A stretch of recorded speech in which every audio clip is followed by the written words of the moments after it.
lire dans Jean, premier chapitre, premier verset. Au commencement, la parole existait déjà. La parole était avec Dieu, et la parole était Dieu. Elle était au commencement avec Dieu. Tout a été fait par elle, et rien de ce qui n'a été fait sans elle. En elle, il y avait la vie, et cette vie était la lumière des êtres humains.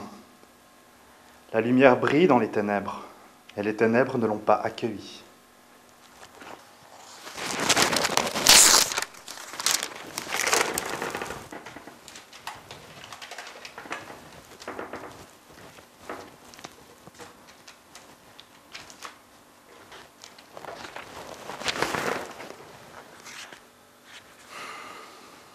Et les ténèbres ne l'ont pas accueilli.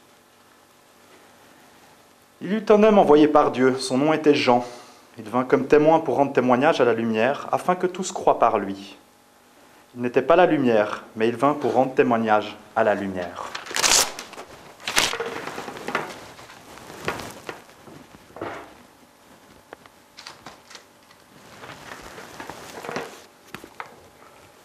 Cette lumière était la vraie lumière, qui, en venant de le monde, éclaire tout être humain.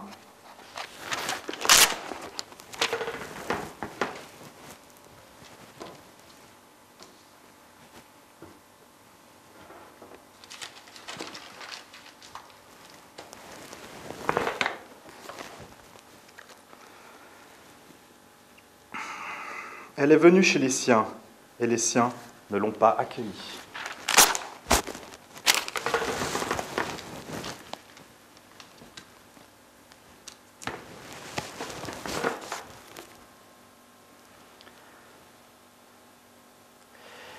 Mais à tous ceux qui l'ont accepté, et à ceux qui croient en son nom, elle a donné le droit de devenir enfants de Dieu.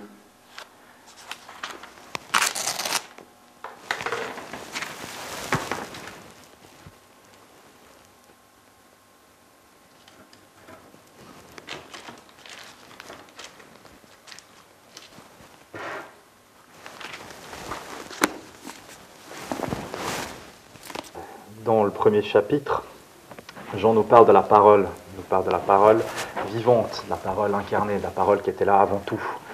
La parole, c'est le Christ. La parole, c'est aussi ces pages-là, collées. Mais là, surtout la parole, c'est le Christ.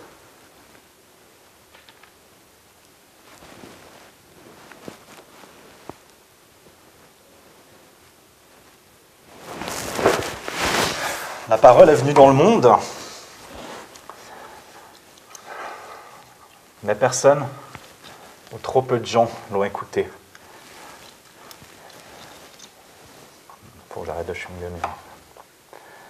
Trop peu de gens l'ont écoutée, et elle a été surtout broyée par le système, comme cette scie circulaire sur ces pages de Bible.